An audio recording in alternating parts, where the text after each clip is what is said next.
I'm glad to have everybody here with us. We're going to continue our series of lessons tonight on archaeology and history and the Holy Scriptures and how archaeology and history can help us to corroborate the Bible. We've been looking so far at early things in the book of Genesis. We've looked at the creation narrative. We've looked at the flood, or I'm sorry, we looked at we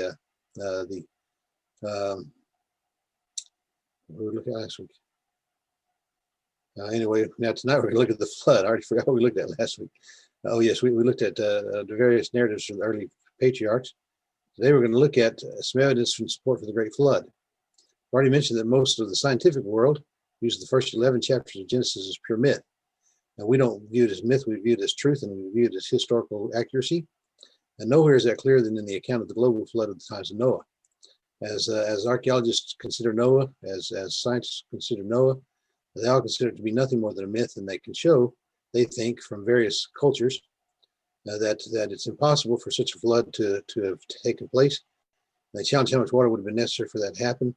And because they can find so many different accounts of this flood in various cultures, they assume that it's a widespread myth that took place because of a local flood or something like that. Flood affects many branches of science, and we'll see that as we continue on tonight, but there's some speculation on whether or not the flood really happened. It has an effect on several branches of modern science. It will affect, for example, paleontology, how and when fossils were laid down and how quickly and slowly, etc. We, of course, claim that the fossils were mostly laid down during the flood. That's when most of the dinosaurs ended their life, is when the flood took place. And that's why we have so many huge banks of fossils in certain areas. It affects geology and petrology, the study of land masses, rock formation, stratification, and so on. We believe that many, many layers of strata were laid down in 1 year during the flood. Scientists will say it took millions of years for that to happen. It affects sociology and anthropology. Where do people come from? How did they get to where they are now? How do folks, for example, end up in North America? How do they end up in South America? How do they end up in other places of the world? Where do they come from and how do they end up there? All of this traces its roots back to the flood, or not a flood. If you're a scientist, you don't believe in the flood. But we believe in the flood, and we think that's how it all happened. How widespread is the story concerning the flood? Well, there's basically an account of the huge ancient flood, practically every major region of the world. And I'll just show you some of them tonight. So you just get a feel for how many folks are telling a story that relates to this flood story. Some of them ancient enough that they predate the Bible, even in the story in the Bible. In Africa, there's an oral tradition that's still recited amongst the people such as the Kwaya, the Mabutu, the Mabuti, Mesai, the Mandan, and the Yoruba. Those folks still tell an oral story. They don't have written stories, but they have an oral story of a great flood that wiped out the whole earth, and only a family was saved. In Egypt, there's a flood of blood that was brought about by the god Ra and his daughter Sekhmet. It's very similar to the Bible story. I think maybe the fact of the Nile turning into blood might have had something to do with the blood in the issue in the story. But in the meantime, they have a basket-shaped ark, and not the proper-shaped ark, but they had a big basket-shaped ark in their story, and so they have a very common story, or similar story to the Bible. The North American native peoples, including the Choctaw, the Ojibwe, the Ottawa, the Cree, the Hopi, and the Inuit and Eskimo peoples, all have stories that deal with a great global flood and everybody being wiped out by the flood. And they of course are widespread in their ideas, but all of them have a similar account. In South America, there's many different accounts in South America. There's even ancient Incan accounts. The Incans have been wiped out since that time, but there's Incan accounts that we can find.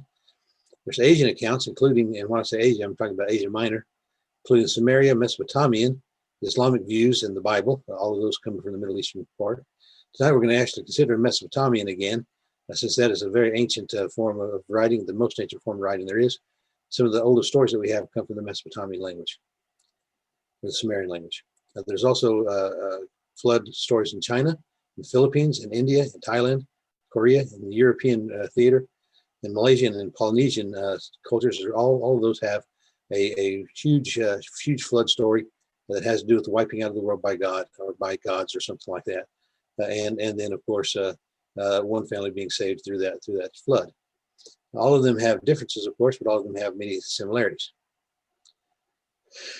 We actually have some modern archaeological support for the fact of a great global flood about 5,000 years ago. And I'm taking this from an ABC story. It was on ABC television in December of 2012. It was about an archaeologist named Robert Ballard who was probing the Black Sea, looking for evidence for a flood about 5,000 years ago. Found very strong evidence for that flood, and we're going to talk about that a little bit as we continue. Robert Ballard is, first of all, a world-acclaimed underwater archaeologist. He actually was involved in finding, again, the Titanic and did a lot of research on the Titanic. But he's a world-acclaimed underwater archaeologist. He blamed the flood on melting ice caps and said that they found an ancient shoreline 400 feet below sea level in the Black Sea, near modern-day Turkey. 400 feet below sea level means that there's a lot of sea that didn't go away when the flood was over for that area. He started searching after he had a controversial study by two Columbia University scientists that claimed the Black Sea was once a freshwater inland lake, until a giant flood changed the landscape forever. Of course, science poo-pooed that until he got involved, and he now thinks he found the evidence of that actually being true, that it was a freshwater lake until such time as a great flood caused a change in the structure around it. Now it's been a sea ever since that time. According to the story, though, there's always some good and there's always some bad that comes out of these stories. Of course, he being a scientist is not going to exactly take the Bible view. They just feel like that's something they cannot do. But here's some of the things that Ballard said in the story. He said it probably was a bad day. Well, that's an understatement. At some magic moment, it broke through and flooded this place violently, and a lot of real estate, 150,000 square kilometers of land, went under. So he sees a time when at a magical moment, but we don't know what that he doesn't know what that magical moment is, but I think we do. We know that it's the point in which God closed the ark and started the flood and opened the floodgates of the earth and so on, and the floodgates of the heaven and started flooding the earth. In the meantime, it probably was a very bad day, and we'll talk about that more as we continue this story. But predictably, he says the theory goes on to suggest that the story of the traumatic event seared into the collective memories of the survivors was passed down from one generation to another and eventually inspired the Bible account of Noah. They say that these other accounts, of course, the Sumerian accounts and the Akkadian accounts and the Mesopotamian accounts, being far more ancient type of language, even before, probably 1,000 years before the Hebrew was written, they say that they inspired the Bible story instead of the other way around. I'm still going to insist to you that the oral stories passed on from person to person were the fodder for the written accounts that came 1,000 years later than what we're talking about, but before the Bible could be recorded, before Moses' time. And finally, he says some of the details of the Noah story seem mythical. So many biblical scholars believe the story of Noah and the ark was inspired by the legendary flood stories of nearby Mesopotamia, particularly the Epic of Gilgamesh. These ancient narratives were already being passed down from one generation to the next, centuries before Noah appeared in the Bible. And they're right about that. They were being passed around, and we have those written accounts. And especially the Epic of Gilgamesh is something we're going to study tonight because it's one of the greatest examples of an existing and very, very ancient story. It's probably the most ancient story, and we'll talk about that again in a second. Probably the most ancient account of any story that's been passed down from generation to generation. So let's talk a little bit about the Epic of Gilgamesh. It's regarded as the oldest surviving notable literary work, and you can see one of the tablets that contains the Epic of Gilgamesh on the left-hand side there. Its second oldest religious text, only the pyramid texts are older. Pyramid texts appearing in some of the pyramids in Egypt are actually older texts than this one, but not by much. And this is the oldest, probably the oldest surviving notable literary work. Right? It appears in various forms, including one entitled Atrahasis, meaning exceedingly wise. It along with tablet 11 of the Epic of Gilgamesh, tells the Great Flood. So let's consider the Great Flood from Gilgamesh's viewpoint as we continue. In its various forms, the Epic of Gilgamesh provides many insights into the pantheon of the ancient Mesopotamian peoples. We know a lot about the ancient gods of the Mesopotamians because of the Epic of Gilgamesh and the Atrahasis and so on. It presents a great story which reveals much of the attitudes, culture, the mores, the theology of the ancient peoples of the Fertile Crescent. Fertile Crescent being, of course, that area that we talked about from Mesopotamia between the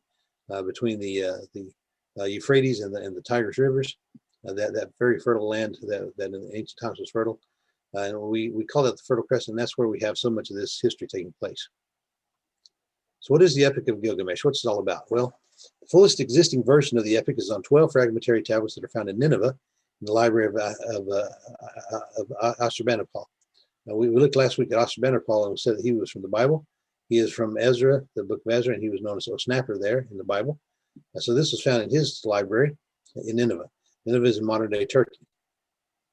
Other tablets found in other places have helped fill in the gaps from this fragmentary tablets. There are 12 fragmentary tablets, and we're mostly concerned with tablet 11 when we come to the idea of the epic of the flood. Gilgamesh is the hero of the epic tale. He has many adventures involving gods and demigods and semigods. Gilgamesh himself, in fact, is supposed to be part god and part human. I think he's supposed to be 2/3 god and 1/3 human. I don't know how that works genetically, but anyway, that's what he was supposed to be. He has adventures with a wild man named Enkidu, who joins him in quest of strength, bravery, and cunning. So most of the story is about Gilgamesh and Enkidu, and they're foraging around the earth and doing different things. Gilgamesh refuses to marry the goddess Ishtar at one point in his events, and he has to kill a divine bull sent by her to destroy him. She gets so upset that he won't marry her, even though she's full goddess and he's only part god. So Enkidu helps him in the battle and helps him to slay this divine bull.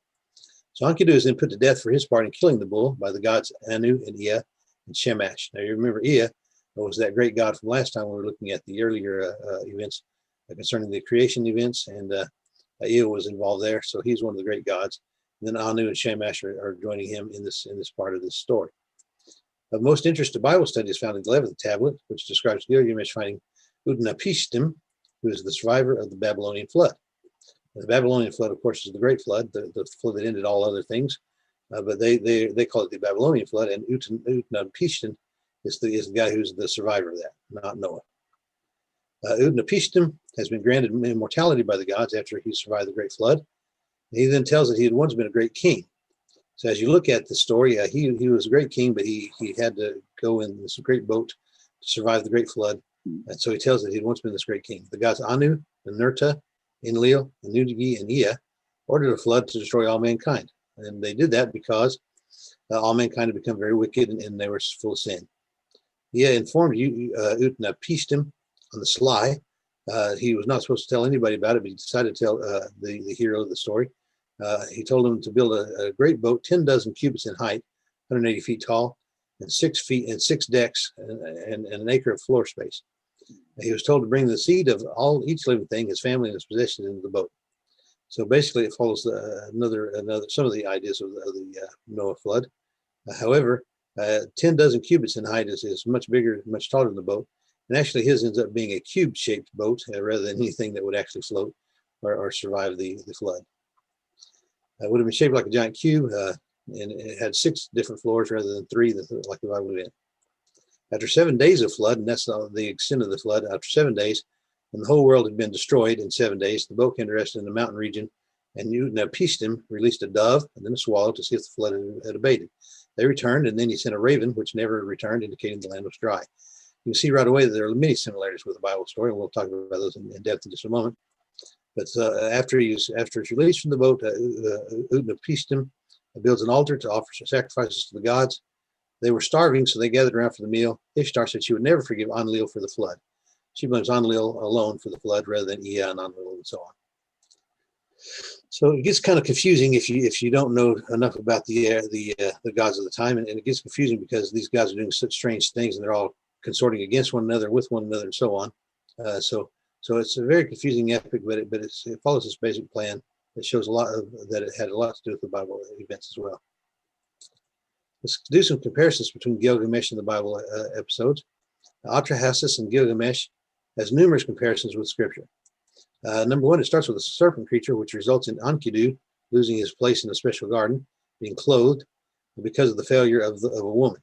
A woman fails him. Enkidu becomes a wild man. He's the friend of Gilgamesh. He was deceived by a serpent creature, and the woman was deceived by a serpent creature. And so they were kicked out of his special garden. And that, of course, comes straight from the Bible. However, they say, of course, that it happened first in the Bible, borrowed from Gilgamesh. In Gilgamesh, he advises in Gilgamesh, Gilgamesh advises Enkidu that whatever mankind could do in a short life was wind, which is reminiscent of Job striving after wind, and everything in the world is striving after wind. It contains a remark about a cord of 3 strands being strong, which comes from the Bible as well. The flood was the result of the sins of mankind, which we already saw. Utnapishtim was ordered to build a boat, a great big boat. The boat was multiple stories tall. There's 3 for the Bible, 6 for Gilgamesh. Mostly only the family of the hero were saved in most of these epics, but in the Bible, it's only Noah's family. In Gilgamesh, there's the family and some servants and so on that are saved as well, and some workers on the boat.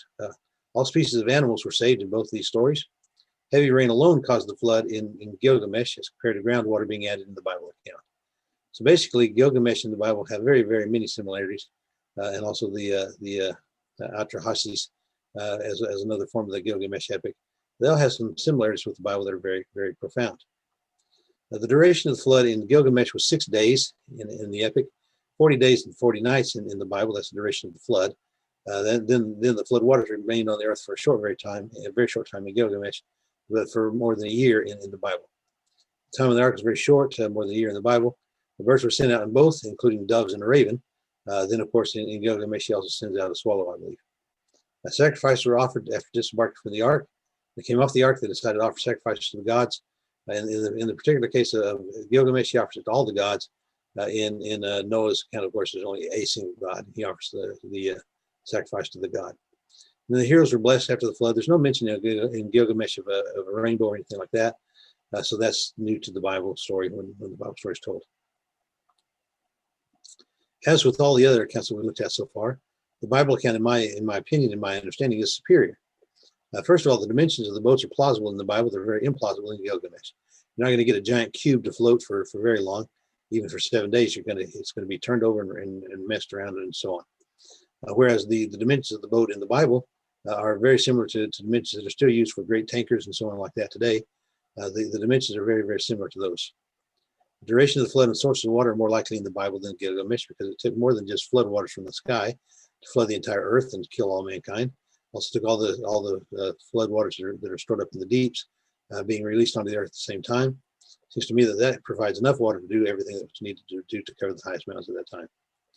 The landing spot in the mountains of Ararat is less specific than Gilgamesh, which names Mount Nisir, which is about 300 miles from Ararat. I think the plural makes the likelihood of the Bible more likely because they didn't try to tell you the exact mountain, they just told you the mountain range. He came to rest in the mountains of Ararat. That seems to me to be very more likely than just giving a specific resting place. People saved more likely in the Bible than in Gilgamesh. There's more likely just people that were the family of Noah being saved than some of those and some other servants and so on that are random in the story of Gilgamesh. So I think the Bible account is far superior to that of Gilgamesh. And we see once again, that the Bible is always superior in its accounts than these other epics that were totally mythical.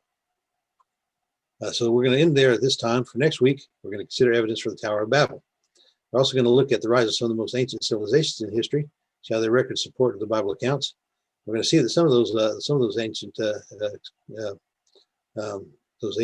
civilizations are still with us today, such as China, who got to start very soon after the flood. And they're still with us today in an unbroken chain of command for all those years.